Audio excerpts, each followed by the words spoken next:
Prime Big Deal Days is coming October 8th and 9th. Woohoo! Which can lead to involuntary deal squeals, like the infamous deal on a new massager squeal. Yeah! Save big on Prime Big Deal Days, October 8th and 9th. Want to make a podcast? Spotify's got a platform that lets you make one super easily, distribute it everywhere, and even earn money, all in one place for free. It's called Spotify for Podcasters, and here's how it works. Spotify for Podcasters lets you record and edit your podcasts right from your phone or your computer. So no matter what your setup is like, you can start creating today. Then you can distribute your podcast to Spotify and everywhere else podcasts are heard. Video podcasts are also available on Spotify, and when you want to take conversations with your fans to the next level, Q&As and polls are the best way to get them talking. With Spotify for Podcasters, you can earn money in a variety of ways, including ads and podcast subscriptions. Ever since I discovered Spotify for Podcasters, I feel so supported in the creation and distribution of my show. Spotify for Podcasters hosts masterclasses, office hours, and more to help creators develop and fine-tune their skills. I highly recommend you give it a try. Download the Spotify for Podcasters app or go to spotify.com/podcasters to get started. What's up, guys? Welcome back to the show. Thank you so much for clicking on today's episode. Setting the scene for you, I am on my couch. I have a glass of kombucha. It's the winter seasonal edition, so that's kind of exciting. It's called Love, I think, or Love Winter Special flavor. I don't really know. Hold on, let me grab the bottle so I can correctly describe this to you guys. I was actually a lot closer than I thought. It's called Pure Love, Blood Orange, Hibiscus, and Rose, and it's pretty good. They didn't have Trilogy tonight at the grocery store, so I had to get this one, but I figured since it's Valentine's Day, it'll be the 16th when you guys are hearing this, but I'm recording on Valentine's Day. In the spirit of Valentine's Day and love, do the Pure Love kombucha. And I also have some Dove dark chocolate hearts, and I figured that I could read my little fortune to you guys because I always love to read the fortunes. And last night, Lex and I went through quite a few of these, and we just kept reading each other our fortunes, and we read into them a little bit too much, and we were like, Dove, girl, what do you want us to do with our lives? But anyway, a little ASMR for you guys right now. Oh, this one's cute. Hug someone today. I don't think I've given anyone a hug today. That's really sad, and it's 7 p.m. Did you guys know that humans actually need 14 hugs a day?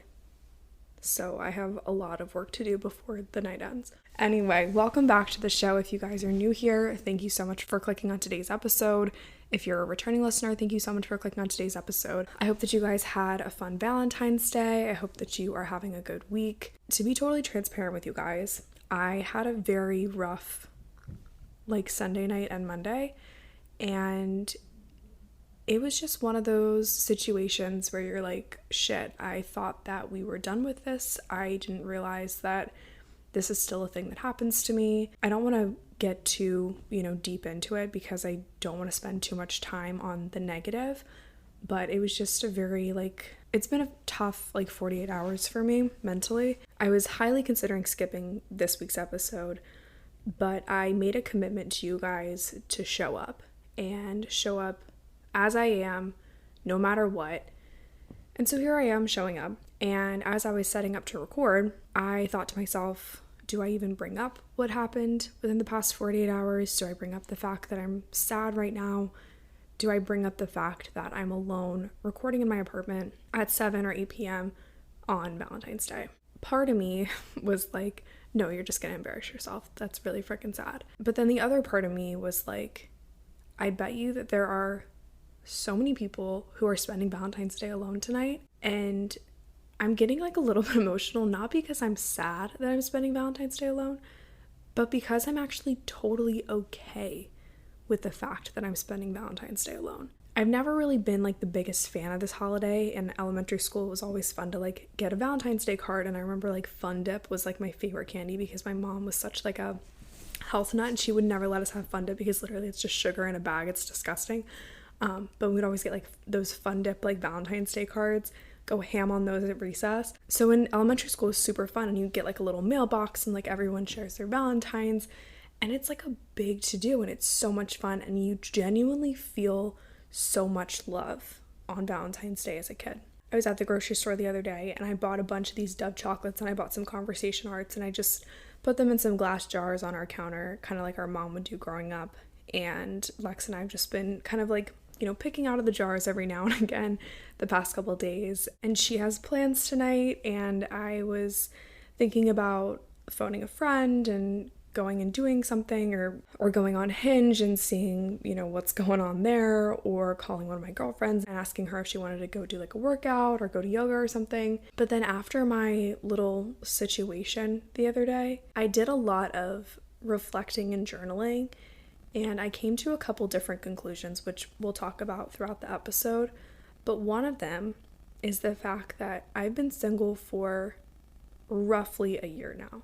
I broke things off with my ex-boyfriend around this time last year. And for a while after that, it was hard for me to be alone.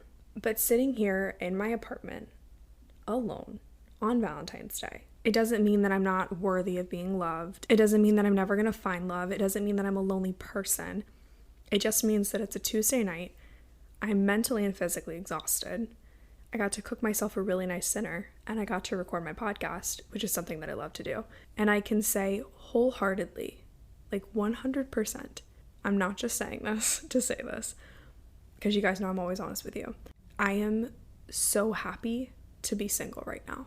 I think I've touched on this in the podcast like the past couple weeks, but it's been about a year since I started this job and we moved up here. It's essentially been my freshman year of life. It's been my first year doing all this, and I know that because I got to experience my freshman year of life as a single girl, doing it alone, not lonely, but doing it alone, that was really, really, really empowering for me. So for those reasons, I am content tonight.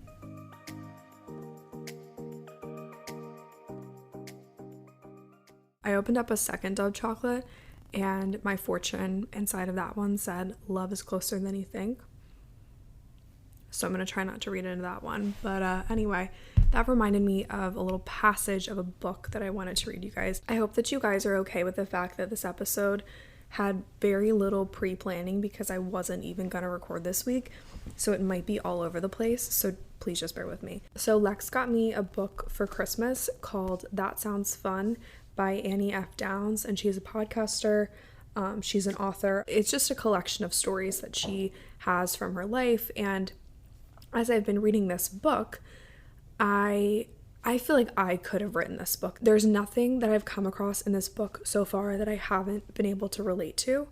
And so I'm absolutely hooked on this book. I would love to reach out to Annie and see if she wants to come on the podcast. So TBD, but I'm definitely going to do that. And I'm just saying that now, so when I go back and edit this episode, I will pause and DM her on Instagram. But she wrote a paragraph, and I just wanted to share it with you guys because I thought that it was really powerful. In the book, she talked about how she feels everything big. And when she's happy, she feels really happy. And when she's sad, she feels really sad. So that really stuck out to me, that she feels everything big. Anyway, that's just a small little nugget, but this is what the passage says. And I wanted to share it because it is Valentine's Day. It's about love. You want to learn how to have fun? Fall in love. Fall in love over and over every day with something and maybe someone. Yes, it's going to hurt, but here's the thing about love and vulnerability and saying yes to the big feelings even when they're scary. It makes your heart beat hard and fast. And that's a good thing to remember, that you're not dead, because you aren't. The thing you thought that would kill you did not kill you. You lived. You're living. I hope that every time you fall in love with a new pair of shoes or a soccer team or a person who has treated you better than you thought you ever could be treated reminds you of how very alive you are.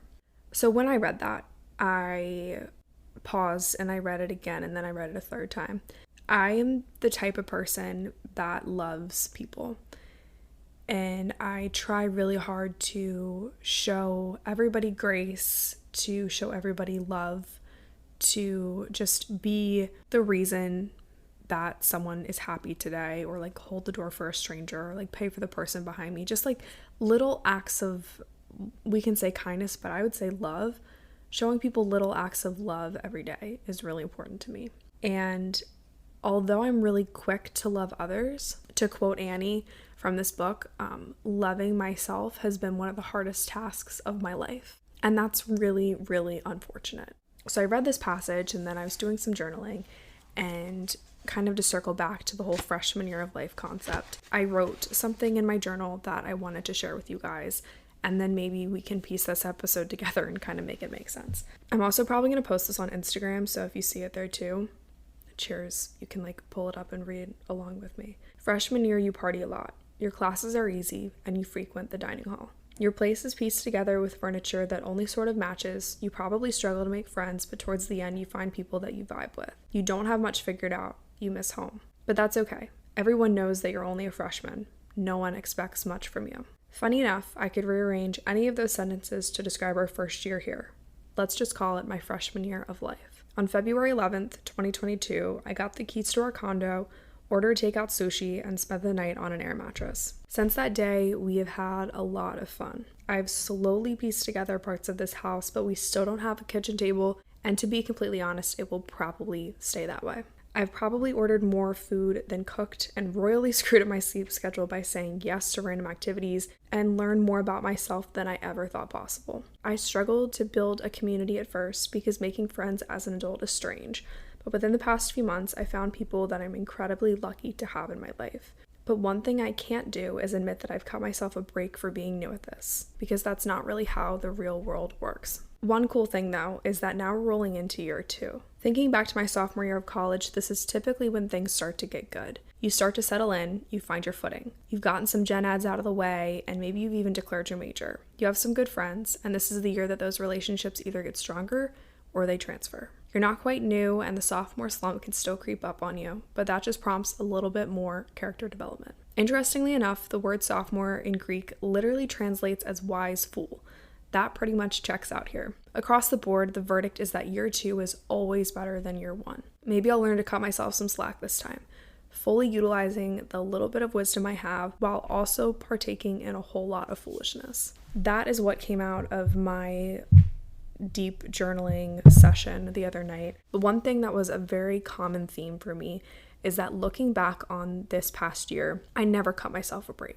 And I was always beating myself up over not being able to do this, not being able to do that. And I think back to being a freshman in college, and it was so freaking fun. I remember as a freshman hanging out with some of the upperclassmen in my sorority or in some of the clubs that I was in, and they just kept saying like, oh, like that's okay, like you're only a freshman. You know, don't worry if you have to withdraw from that class. You're just a freshman. You'll figure it out. You still have time. You don't have to declare your major. Don't worry about it. You're just a freshman. You have so much to look forward to. You're just a freshman. But as soon as you graduate college, or in my case, drop out of college, and the real world hits you like a Big Mac truck, it's like all of a sudden you're supposed to live and act and operate like a full-fledged adult, but this isn't something that you've done before. This is new. Why would you be good at something that you've never ever done before? When I entered into my freshman year of college, I moved to campus, and I still was with, we'll use that term loosely, my summer fling. Okay? We broke up like 2 weeks later. So when I broke things off with my summer fling, I almost immediately jumped into a new relationship, and we were together until last February. So for most, if not all, of my adult life, up until my freshman year of life, so this past year, I have been in a relationship. And obviously, being in a relationship teaches you so much about how to care for another person, what they like, what they don't like, what you don't like. You learn about yourself, how you communicate, your love languages. There's so much good that comes from relationships, and I'm very, very, very grateful for the things that I learned in those relationships. So this is nothing against my past relationships, but for most of my adult life, I always relied on somebody else to love me. I think I told this story once on a podcast, but I'll just kind of tell it briefly again. The day that I moved was the day that I ended things with said boyfriend at the time, and then I started my job the next day. So quite literally in one fell swoop, everything in my life changed, and this past year I've been on my own. It's been 100% my responsibility to show myself love, and trust me, I've looked in a lot of very, very interesting places to find it, but no one can fill that void. It has to be up to me. So I quite literally spent a embarrassing amount of time this past year beating myself up for not having my shit together. But the biggest difference between freshman year me, like true freshman year of college me not having my shit together, and freshman year of life me not having my shit together, is that there were no upperclassmen telling me that it's okay, you're just a freshman. Nobody sat me down and told me that it's okay if I fail a class because I can always retake it, and this is the best dining hall on campus, and be sure to avoid Professor Smith's Comm 101 because he's the worst, but go to office hours with Ken because he's the best, and these are the good bars, and this is where you should go for karaoke night on Thursdays, and be sure to avoid this fraternity because the boys are bad, and you should join this club because you would really like it. And I think that when you get thrown into real life, it's kind of like bowling with the bumpers down, and you're just like spinning at a high speed down a really slippery slope and hoping that you don't end up in the gutter. And although I've never really been good at bowling, I've always had a lot of fun doing it. I think when I look back on this past year, even though I had no freaking clue what I was doing, and there were so many moments that I felt like I literally don't know how I'm going to get through this. I don't know what I'm doing with my life. I can look back and be like, I did that all by myself. I got myself up out of bed every day and I did the darn thing. So going into my sophomore year, I'm making a promise to me that I'm going to cut myself a little bit more slack. And I'm also promising to myself that I'm going to have the biggest, giant, huge crush on myself ever, to the point where I'm writing myself Valentine's every day, like 365 days a year, feeling the love, truly just embracing this season of being by myself, getting to know this version of me, because I think she's probably pretty cool, and I want to know who I am. I want to learn how to be a mini adult, and I want to learn what love looks like for me before I can do that with somebody else.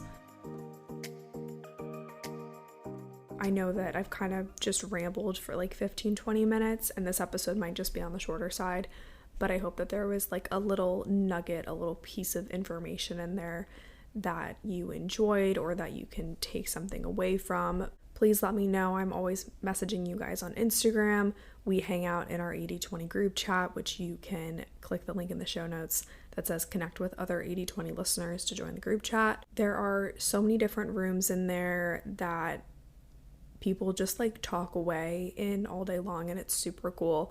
I popped in today to like wish you guys a happy Valentine's Day. If there's a new episode, I post it. I also do some stuff that's like group only stuff, so you don't want to miss out. There's kind of like some exclusive content in there, which is super fun. So go join the group chat if you haven't already. And if you want to see more of my, just daily life, random stuff, you can follow me on Instagram at LilyRayco, or you can follow the podcast Instagram at 8020pod. If you enjoyed today's episode, please be sure to share it with a friend who would also enjoy it. Drop a rate, drop a review, and that just helps more people find and listen to the show. I love you guys so much. Have a great rest of your week, and I will talk to you soon.